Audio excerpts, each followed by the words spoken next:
ফিরিয়ে নেবো। যদি সকাল পর্যন্ত ওদের না পাই তাহলে ওরা রাখতে পারে। আগে কখনো মলে আসিনি। এই জায়গাটা অনেকটা বড়। Let's go oh my God yes এখানে আমাকে কেউ ওরা খাইলে 10,000। ও ওয়াও এটা আসল টাকা? আমরা কি এটা পকেটে রাখতে পারি? আমি লেগোল্যান্ডে কাউকে দেখতে পেয়েছি, তাই আমি আর বয়স ওখানে চেক করবো। এটা কি রকম মজা। এটা তো দারুণ জায়গা। আমি একদম নিশ্চিত যে এখানে কেউ না কেউ অন্তত আছে। এখানে সত্যি যদি কেউ থাকে তাহলে কি মজা হবে তাই না? চলো এদিক দিয়ে যাই।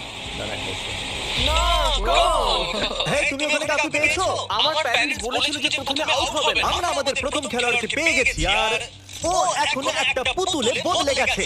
একজন আউট, আর এখন 99 জন বাকি আছে। আমাদের ছড়িয়ে পড়তে হলো। চ্যান্ডেলার আর কার্ল গেল টয়েজ আর us, আর আমি এলাম আইস রিং। এই মলেতে সবকিছু আছে। এই ভেন্ডিং মেশিনটা এত আগে কেন? আমার সন্দেহ হচ্ছে। চলো দেখা যাক।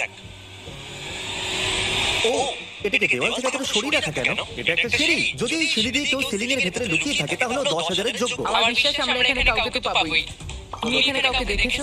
আমি জানি না। ইয়া